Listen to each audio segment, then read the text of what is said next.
Hello friends, welcome my YouTube channel. दोस्तों, आज के इस वीडियो में हम जीके यानी कि सामान्य ज्ञान के महत्वपूर्ण प्रश्न देखेंगे जो आपके सभी आने वाले एग्जाम के लिए महत्वपूर्ण है। तो इसलिए वीडियो पूरा एंड तक देखते रहिए। तो चलिए आज का वीडियो शुरू करते हैं।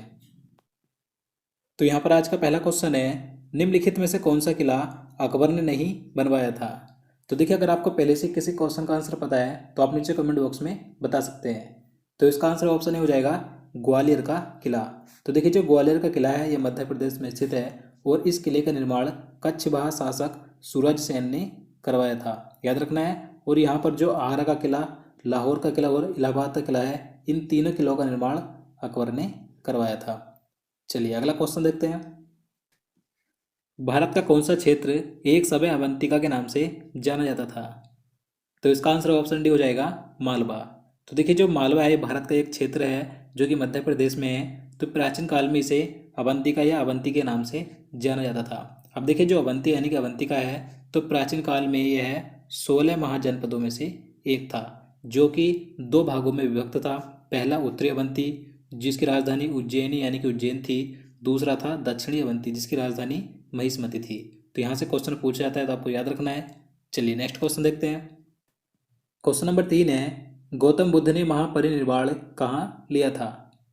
तो इसका आंसर ऑप्शन बी हो जाएगा कुशीनगर में। तो देखिए, जब भगवान बुद्ध की मृत्यु हुई थी तो उसे महापरिनिर्वाण कहा गया था।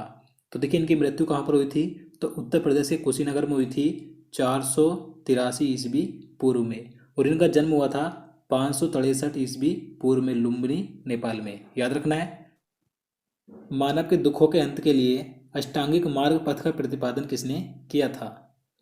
तो इसका आंसर ऑप्शन भी हो जाएगा गौतम बुद्ध ने। तो देखिए, अष्टांगिक मार्ग दुखों से मुक्ति पाने एवं तथ्य ज्ञान के साधन के रूप में बताया गया था, जिसका प्रतिपादन किया था भगवान गौतम बुद्ध ने, याद रखना है। चलिए आगे देखते हैं। त्रिपिटक किसका धार्मिक ग्रंथ है। तो इसका आंसर क्या हो जाएगा, ऑप्शन सी हो जाएगा बौद्धों का। तो देखिए, त्रिपिटक ये बौद्ध धर्म का प्राचीनतम धार्मिक ग्रंथ है जिसे सभी बौद्ध संप्रदाय मानते हैं। देखिए, यह ग्रंथ पाली भाषा में लिखा है और यह विभिन्न भाषाओं में अनुवादित है, जिसमें बुद्ध के उपदेश संग्रहित हैं, याद रखना है। त्रिपिटक ये बौद्ध धर्म का धार्मिक ग्रंथ है। चलिए आगे देखते हैं। सेल्यूकस निकेटर किसके द्वारा पराजित किया गया था। तो देखिए, इस क्वेश्चन में बताना है कि सेल्यूकस निकेटर को किसने हराया था, किसने पराजित किया था। तो इसका आंसर ऑप्शन हो जाएगा चंद्रगुप्त मौर्य के द्वारा। देखिए, सेल्यूकस निकेटर सिकंदर का सेनापति था जो सिकंदर की मृत्यु के बाद बेबीलोन का शासक बना था। और यह सिकंदर की ही तरह भारत को जीतना चाहता था, लेकिन मौर्य वंश के संस्थापक चंद्रगुप्त मौर्य ने इसे पराजित कर दिया था, यानी कि इसे हरा दिया था। देखिए, सेल्यूकस निकेटर ने ही मेगास्थनीज को राजदूत बनाकर चंद्रगुप्त मौर्य के दरबार में भेजा था। तो आपको सारे पॉइंट याद रखने हैं। चलिए नेक्स्ट क्वेश्चन देखते हैं। तो अगला क्वेश्चन है, किस नदी के निकट ऋग्वेद सभ्यताएं सबसे अधिक स्थित थी। तो इसका राइट आंसर क्या हो जाएगा, ऑप्शन बी हो जाएगा सरस्वती। तो देखिए, सरस्वती नदी पौराणिक हिंदू ग्रंथों तथा ऋग्वेद में वर्णित मुख्य नदियों में से एक है, जिसे कि ऋग्वेद में सबसे पवित्र नदी माना गया है। तो देखिए, इसी सरस्वती नदी के निकट ऋग्वेद सभ्यताएं सबसे अधिक स्थित थी, याद रखना है। क्वेश्चन नंबर 8 है, सालार जंग संग्रहालय कहाँ स्थित है। तो इसका आंसर ऑप्शन हो जाएगा हैदराबाद में। तो देखिए, जो सालार जंग संग्रहालय यानी कि म्यूजियम है, यह तेलंगाना की राजधानी हैदराबाद शहर में मूसा नदी के दक्षिणी तट पर दार उल शिफा में स्थित एक कला संग्रहालय है, याद रखना है। और देखिए, सालार जंग संग्रहालय कब स्थापित किया गया था, तो यह 16 दिसंबर 1951 को स्थापित किया गया था। चलिए अगला क्वेश्चन देखते हैं।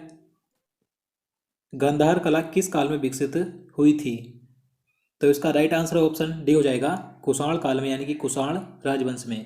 देखिए, गांधार कला एक प्रसिद्ध प्राचीन भारतीय कला थी। देखिए, इस गांधार कला की विषय वस्तु भारतीय थी, लेकिन इसकी कला शैली यूनानी और रोमन थी। और देखिए, इस गांधार कला में सबसे पहले यानी कि पहली बार भगवान बुद्ध की मूर्तियां बनाई गई थी, याद रखना है। राग मियाकी मल्हार का रचयिता किसे माना जाता है। तो इसका आंसर ऑप्शन हो जाएगा तानसेन को। तो देखिए, तानसेन को राग मियाकी मल्हार का रचयिता माना जाता है। देखिए, तानसेन शास्त्रीय संगीत के एक महान ज्ञाता थे जो अकबर के नवरत्नों में से एक थे। देखिए, तानसेन के बचपन का नाम क्या था, कई बार पूछा जाता है, तो रामतनु था। और देखिए, इनका जन्म 1506 में ग्वालियर में हुआ था, याद रखना है। चलिए नेक्स्ट क्वेश्चन देखते हैं। निम्न में से कौन सा लोक जनजातीय नृत्य कर्नाटक से संबंधित है? तो इसका आंसर ऑप्शन ए हो जाएगा यक्षगान। तो देखिए यक्षगान कर्नाटक राज्य का पारंपरिक लोक जनजातीय नृत्य है। देखिए यहाँ पर हम बात करें कर्नाटक राज्य के अन्य लोक नृत्य कौन कौन से हैं, आप यहाँ पर देख सकते हैं। देखिए ढोल कुनीथ नृत्य है, नागमंडला नृत्य है, जूडू हेली नृत्य है, बीरगास नृत्य और बेलाटा नृत्य है। और यहाँ पर हम बात करें गरबा नृत्य की, तो ये गुजरात राज्य का नृत्य है, लावड़ी ये महाराष्ट्र का है और बिहू ये असम का है। तो आपको सारे याद रखने हैं। चलिए आगे देखते हैं। निम्नलिखित में से कौन सितार से संबंधित नहीं है? तो देखिए इस क्वेश्चन में बताना है कि इन चारों ऑप्शन में से कौन व्यक्ति थे जो सितार से संबंधित नहीं थे। तो इसका आंसर ऑप्शन सी हो जाएगा उस्ताद अलाउद्दीन खान। देखिए उस्ताद अलाउद्दीन खान एक प्रसिद्ध सरोद वादक थे। और जो अमीर खुसरो थे ये भी सितार वादक थे, इन्हें सितार का आविष्कारक भी माना जाता है। रविशंकर भी सितार वादक थे और विलायत अली खान भी सितार वादक थे। चलिए अगला क्वेश्चन देखते हैं। भारतीय संगीत के महान संगीतज्ञ उस्ताद बिस्मिल्लाह खान का संबंध किससे है? तो देखिए मोस्ट इंपॉर्टेंट प्रश्न है। तो इसका आंसर ऑप्शन ए हो जाएगा शहनाई से। तो देखिए उस्ताद बिस्मिल्लाह खान ये भारत के प्रख्यात शहनाई वादक थे। देखिए इनका जन्म डुमराव बिहार में हुआ था। और देखिए इन्हें वर्ष सन 2001 में भारत का सर्वोच्च नागरिक सम्मान भारत रत्न मिला था। इसके अलावा इन्हें कई पुरस्कार सम्मान मिले थे, जैसे कि पद्मश्री, पद्म विभूषण और पद्म भूषण। तो आपको याद रखना है। चलिए आगे देखते हैं। भारत के राष्ट्रीय कैलेंडर का पहला मास कौन सा है? तो इसका आंसर ऑप्शन डी हो जाएगा चैत्र यानी कि चैत। तो देखिए जो भारत का राष्ट्रीय पंचांग है यानी कि भारत का राष्ट्रीय कैलेंडर है, तो इसका पहला महीना होता है चैत्र का यानी कि चैत का, और अंतिम महीना होता है फाल्गुन यानी कि फागुन का। अब देखिए मैं आपको बता दूं कि भारत का राष्ट्रीय कैलेंडर यह शक संवत पर आधारित है। तो ये क्वेश्चन कई बार पूछा जाता है। और देखिए इसे ग्रेगियन कैलेंडर के साथ साथ 22 मार्च 1957 को अपनाया गया था। देखिए इसमें महीनों के दिनों की संख्या चंद्रमा की कला घटने या बढ़ने के अनुसार निर्धारित होती है। और देखिए यहाँ पर जो पहला महीना होता है चैत्र का, तो एक चैत्र कब होता है? तो 22 मार्च को होता है। अगर लीप वर्ष हो तो एक चैत्र होता है 21 मार्च को। याद रखना है। चलिए आगे देखते हैं। क्वेश्चन नंबर 15 है, विक्रमशिला विश्वविद्यालय की स्थापना किसने की थी? तो इसका राइट आंसर क्या हो जाएगा? ऑप्शन डी हो जाएगा धर्मपाल ने। तो देखिए धर्मपाल यह पाल वंश का राजा था जिसने कि विक्रमशिला विश्वविद्यालय की स्थापना की थी। और देखिए कुमारगुप्त गुप्त वंश का शासक था जिसने कि नालंदा विश्वविद्यालय की स्थापना की थी। तो आपको दोनों याद रखने हैं। निम्न में से किसे प्राचीन समय में कामरूप नाम से जाना जाता था? तो इसका आंसर ऑप्शन हो जाएगा असम को। तो देखिए असम को प्राचीन समय में कामरूप के नाम से जाना जाता था। देखिए कामरूप इस समय वर्तमान में असम राज्य का एक जिला है। तो आपको याद रखना है। देखिए असम राज्य का गठन कब हुआ था? तो 26 जनवरी 1960 को हुआ था। राजधानी दिसपुर है और राजभाषा है असमिया। और देखिए असम में विधानसभा सीटें कितनी हैं? तो 126 हैं।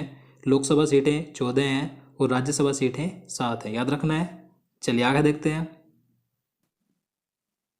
आगरा नगर की स्थापना निम्नलिखित में से किसके द्वारा की गई थी? तो इसका आंसर ऑप्शन डी हो जाएगा सिकंदर लोदी ने। तो देखिए लोदी वंश के शासक सिकंदर लोदी ने 1504 में आगरा की स्थापना यानी कि आगरा को बसाया था।